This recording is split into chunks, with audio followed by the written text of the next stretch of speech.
नमस्कार, मैं हूं सत्येंद्र व्यंजन। जनचौक अपडेट में आपका स्वागत है। आज एक बार फिर हमारा ध्यान दुनिया में तेज हो रहे व्यापार युद्ध की तरफ है, जिसके दो मुख्य भागीदार या दो मुख्य जिसे कहते हैं प्लेयर जो सामने अब आ खड़े हुए हैं, वो अमेरिका और चीन है। अमेरिका जिसने ये व्यापार युद्ध छेड़ा है और चीन जिसने उसकी चुनौती को स्वीकार किया है। दुनिया में हालांकि ये टैरिफ वॉर जो है, व्यापार युद्ध जो है, ये केवल चीन के उसमें निशाना नहीं है, निशाना सारी दुनिया है। जो यूरोप अमेरिका के सहयोगी देश रहे हैं वो भी इसके निशाना है। अमेरिका के राष्ट्रपति डोनाल्ड ट्रंप ने इस युद्ध में किसी को बख्शा नहीं है, लेकिन दुनिया के किसी अन्य हिस्से में किसी अन्य देश ने ये चुनौती उस ढंग से स्वीकार नहीं की है, यानी युद्ध लड़ने की चुनौती, जैसा कि चीन ने की। ये तो अब साफ है, एक आम जानकारी है सारी दुनिया की। और चूंकि अब युद्ध छिड़ा हुआ है, दो पक्ष इसमें खड़े हैं, जो जिसे कहते हैं कि चाल दर चाल, हर चाल के बाद दूसरी चाल चलने का जो एक सिलसिला होता है किसी भी लड़ाई में, वो वहाँ पर हम लोगों को देखने को मिल रहा है। ताज़ा घटनाक्रम पर गौर करें। एक दिन पहले खबर आई कि अमेरिका की जिन देशों के साथ बातचीत शुरू हुई है, उसमें सबसे प्रमुख पहला देश जापान था, क्योंकि जापान की बहुत बड़ी अर्थव्यवस्था है। दूसरा बड़ा देश भारत है, जिसके साथ 23 तारीख से यानी परसों से अगला दौर व्यापार वार्ता का शुरू होने जा रहा है, इस बार वाशिंगटन। खैर, अभी तो भारत की बातचीत तो शुरू होगी, लेकिन जो अभी तक जो बातें हुई हैं, इसके अलावा कुछ अन्य देशों के साथ अमेरिका की बातचीत हुई, उसमें वियतनाम भी है। तो ये खबर आई एक पश्चिमी लंदन के अखबार फाइनेंशियल टाइम्स के माध्यम से भी, और कई और दूसरे समाचार माध्यमों ने भी इस खबर की पुष्टि की कि अमेरिका ने जिन देशों से बातचीत हुई है उन पर ये दबाव डाला है कि आप चीन के साथ अपने संबंध तोड़ें, आप चुन लें कि आपको अमेरिका के साथ व्यापार करना है या चीन के साथ व्यापार करना है। और ये एक इसे स्वाभाविक परिघटना के रूप में भी देखा जा सकता है, क्योंकि अगर डोनाल्ड ट्रंप युद्ध लड़ रहे हैं तो इसमें वो जो अलग अलग दुनिया भर के देश हैं, 100 से ज़्यादा देश हैं, उनसे वो अपेक्षा रखेंगे कि वो इस युद्ध में उनका साथ दें, ताकि चीन को इसमें पराजित किया जा सके। और ये जो सारा युद्ध है, इसकी जो सारी पृष्ठभूमि बनी है, ये तो हम लोग सभी जानते हैं कि उसका निशाना, असली निशाना, आखिरी निशाना चीन ही है। बाकी दुनिया के देशों के साथ ये युद्ध अब शुरू हुआ है। चीन के साथ 2018 के साथ से चल रहा है। इस बीच अमेरिका में सरकारें बदली, लेकिन उससे युद्ध में कोई फर्क नहीं पड़ा। अब ये एक नई ऊंचाई पर, नए मुकाम पर पहुंच चुका है। तो अब वो मुकाम शायद आ गया है जहां अमेरिका ये समझता है, कि अब वो मौका आ गया है, अब वो समय आ गया है जब वह दबाव डालकर दुनिया के देशों को मजबूर करे कि वो या तो उसके पक्ष में रहें या वो चीन के पक्ष में रहें। तो खैर, ये खबर आई कि जिन देशों के साथ बातचीत हो रही है, और खुद डोनाल्ड ट्रंप ने कहा है कि 70 से ज़्यादा देशों के साथ ये बातचीत होनी है, ताकि उनका अमेरिका के साथ एक व्यापार समझौता हो जाए। उसमें उन्होंने एक नई शर्त यह भी जोड़ दी है कि आपको अमेरिका और चीन में से किसी एक का चुनाव करना। अब चूंकि ये खबर आ गई, तो आज सुबह चीन के वाणिज्य मंत्रालय ने अपनी प्रेस कॉन्फ्रेंस में एक चेतावनी जारी की। पहले तो उसमें अमेरिका को ये कहा गया है कि आप इस तरह की जो ब्लैकमेलिंग है वो ना करें। चीन के विदेश मंत्रालय वाणिज्य मंत्रालय ने अपना यह आकलन भी जारी किया है कि इस युद्ध में अमेरिका की हार निश्चित है। आकलन का आधार उसने अमेरिकी अर्थव्यवस्था की अंदरूनी स्थितियों को बनाया है।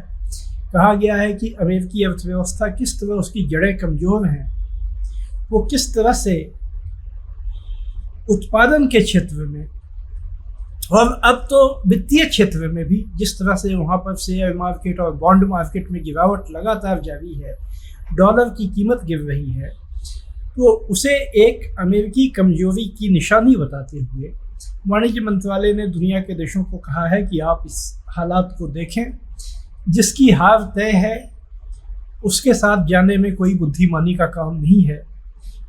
चीन के वाणिज्य मंत्रालय का संदेश यही है, जो उन्होंने कहा है उसका मतलब यही है।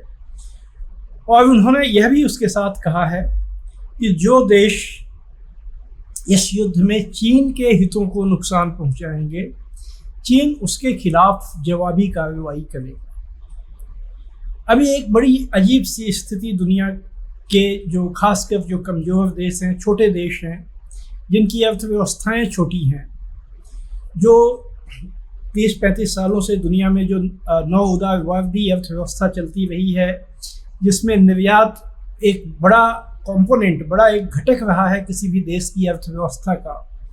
ज़्यादातर जो कमज़ोर या गरीब देश हैं वो कुछ उत्पादित चीज़ें, जो फिनिश्ड गुड्स कहते हैं, फिनिश्ड प्रोडक्ट्स जिसको कहते हैं, वो बनाने की उनकी क्षमता नहीं रही है। तो वो अपना कच्चा माल, खेती के उत्पाद, खनिज, कुछ और ऐसी चीज़ें जो उन देशों में होती हैं, जैसे कहीं कोका होता है, कहीं पर ये वनीला होता है, तो इन सारी चीज़ों का वो निर्यात कर विदेशी मुद्रा हासिल करते रहे हैं और अपनी अर्थव्यवस्था को संचालित करते रहे हैं। इस दौर में उन्होंने दुनिया के इन दोनों महाशक्तियां जो हैं, अमेरिका और चीन, उससे अपने संबंध बनाए हैं। और जब से यह टकराव शुरू हुआ कुछ सालों से, उसमें उन्होंने उसका लाभ भी उठाया है। दोनों देशों के साथ का जो टकराव है और दोनों देशों में एक होड़ रही है कि वो अधिक से अधिक देशों को अपने साथ जोड़ें, तो उसका उन्होंने फ़ायदा भी उठाया है। लेकिन अब ऐसी स्थिति उनके सामने आ गई है डोनाल्ड ट्रंप के ज़माने में, जब उनके ऊपर यह दबाव बहुत साफ हो गया है कि उन्हें एक के खिलाफ दूसरे या किसी एक को चुनना हो। और अगर वो ऐसा करते हैं, जैसा कि आज चीन के वाणिज्य मंत्रालय ने कहा है कि वो इस क्रम में चीन की अर्थव्यवस्था को नुकसान पहुंचाते हैं, तो चीन भी उनके खिलाफ जवाबी कार्रवाई करेगा।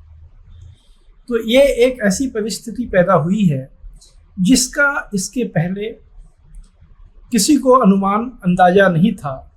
खुद डोनाल्ड ट्रंप को भी अंदाजा नहीं था। उनकी प्रतिक्रियाओं से जाहिर है, उन्होंने बार बार ये बात कही है कि जब से उन्होंने ये टैरिफ बढ़ाने शुरू किए, उन्हें ये अपेक्षा थी और उनके प्रशासन में लगभग सबको ये अपेक्षा थी। अमेरिकी जो वहाँ का शासक वर्ग है, वहाँ का जो मीडिया है, उसके भी ज़्यादातर हिस्से को यही अपेक्षा थी कि चीन इससे डर जाएगा, क्योंकि चीन का एक बड़ा बाजार जो अमेरिका है वो उससे छीनने का खतरा है।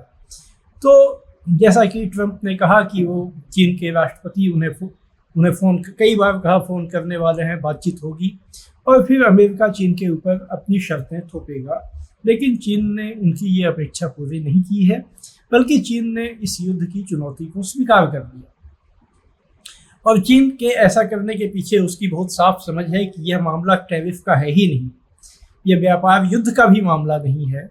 ये एक बड़ी भू राजनीतिक जो दुनिया में बदलाव हो रहे हैं और जिसका कि एक जो केंद्र है वो चीन है, उस बदलाव को रोककर पुरानी दुनिया जिसमें अमेरिका का वर्चस्व रहा है, उसे एक बार फिर से सारी दुनिया पर एसर्ट करने का, उसका दबदबा जमाने का ये लड़ाई है। और जैसा कि हम लोगों ने देखा कि वहाँ पर पनामा नहर हो या ग्रीनलैंड हो, जहाँ भी कोई मामला है उसमें एक चीन का एलिमेंट आ जाता है कि इसका फ़ायदा चीन उठा रहा है। तो चीन को ये मालूम है कि अगर उसने रुख नरम किया, समझौते की बात की, तो यह जो सारे मोर्चे हैं, इन सारे मोर्चों पर उसको अपना रुख नरम करना पड़ेगा। और अमेरिका ने 2018 में जो मुहिम शुरू की थी, उसमें वो कामयाब हो जाएगा। और साथ ही ये चीन की जो एक नाकामी है, उसके सिस्टम की नाकामी है, उसका जो मॉडल है डेवलपमेंट का, उसकी नाकामी है, उसको अमेरिका दुनिया को बताने में, दुनिया के सामने लाने में कामयाब हो जाएगा। चूँकि चीन का लीडरशिप यह समझता है, तो उसने कोई भी इसमें अपनी तरफ से कमजोरी या नरमी दिखाने की ज़रूरत नहीं समझी है, बल्कि उसने चुनौती स्वीकार की है। और उससे दुनिया दो खेमों में, दुनिया के बंटने की स्थिति ने अब ठोस रूप ले लिया है। स्थितियां तो पहले से बन रही थी, लेकिन अब उसने ठोस रूप ले लिया है, जिसमें यह संभव है कि आने वाले कुछ सालों में दुनिया में दो व्यापार के खंड हों। यही है वो दोनों खंडों का लीडरशिप कहाँ होगा। चीन का खेमा, अमेरिका का खेमा हो। टेक्नोलॉजी में ये पहले से हो रहा है, दोनों देश अपने अपने स्टैंडर्ड तैयार कर रहे हैं। वो AI यानी आर्टिफिशियल इंटेलिजेंस से लेकर इंटरनेट तक के अपने स्टैंडर्ड वो डेवलप कर रहे हैं, जिसके एक बिल्कुल अलग रूप लेने की भविष्य की आशंकाएं जो पहले से जताई जाती रही हैं, वो अब ठोस रूप लेती हुई दिख रही है। अब सवाल है, इसीलिए दुनिया भर के अखबारों में आप अगर देखें, या जो मीडिया के जो टेलीविज़न चैनल्स हैं, पॉडकास्ट्स हैं, सोशल मीडिया है, उस पर ये चर्चा इस समय की सबसे गर्म चर्चा है कि इस व्यापार युद्ध में कौन जीतेगा।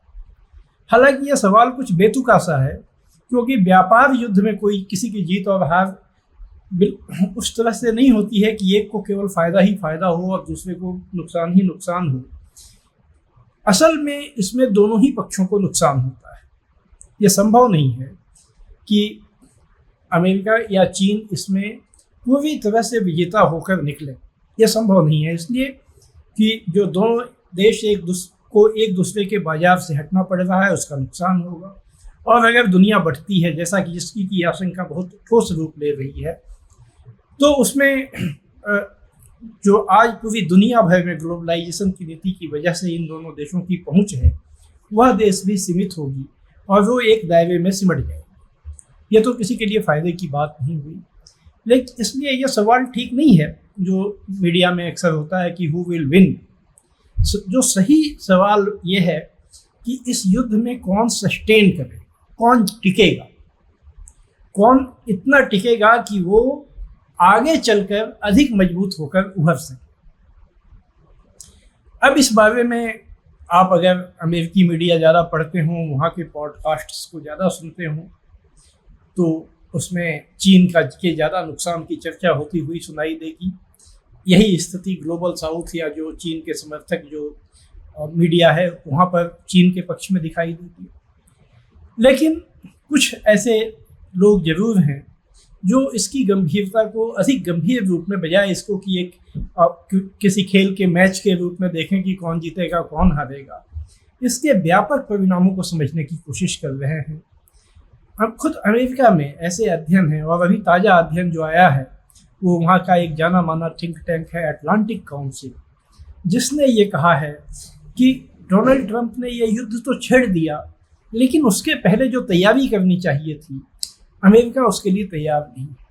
नतीजा ये होगा कि अमेरिका को इस युद्ध में बहुत नुकसान होगा, उसके प्रभाव में, उसकी अर्थव्यवस्था को, और उसके की वजह से वहाँ के जो उद्योगपति हैं और वहाँ का जो वर्किंग क्लास है, जो श्रमिक वर्ग है, ये सभी को इसका बहुत ही ज़्यादा नुकसान झेलना पड़ेगा। बेशक चीन में भी झेलना पड़ेगा, लेकिन एक समाजवादी व्यवस्था की कुछ खूबियाँ होती हैं। तो वहाँ पर चूँकि वहाँ पर सरकार एक मजबूत संस्था होती है और सरकार अपने उद्योगपतियों को भी निर्देशित करने की स्थिति में होती है, तो इसका एक घटनाक्रम वहाँ हम लोग होते देख रहे हैं कि वहाँ की जो उद्योगपति हैं, जो बड़े बड़े कॉर्पोरेट्स हैं, उन्होंने ऐसी योजनाएं घोषित की हैं कि जिनको नुकसान होगा उनको कॉम्पनसेट करने के लिए वो कुछ नए नए कारोबार, कुछ नई नौकरियां लोगों को देने के लिए, चूँकि बहुत से उद्योग धंधे बंद होंगे, तो उनके लोगों के लिए, जैसा कि अभी JD.com जो justdial.com है, जो एक बहुत बड़ी इंटरनेट कंपनी है, उसने कहा है कि वो अपने प्लेटफॉर्म पर फूड डिलीवरी जो होती है, खाने की जो घर पर डिलीवरी होती है, इसकी सीमा 20 मिनट वो तय करने जा रही है। और इसको संभव बनाने के लिए वो लाखों की संख्या में कम से कम 2 लाख डिलीवरी बॉयज को वो नियुक्त करने जा रही है। तो ये सारी चीज़ें एक समाजवादी व्यवस्था की खूबियाँ होती हैं, जिसमें कि जो पूंजीवादी व्यवस्था में नहीं होती हैं। तो चूंकि अमेरिका एक पूंजीवादी व्यवस्था है, तो उसके सामने ये चुनौतियाँ बहुत ही सघन रूप ले सकती हैं, ऐसा बहुत से जानकारों का कहना है। हम फिर आएंगे इस अपडेट की सिलसिले को जारी रखते हुए। आज बस इतना ही। आज आप सबको मेरा नमस्कार।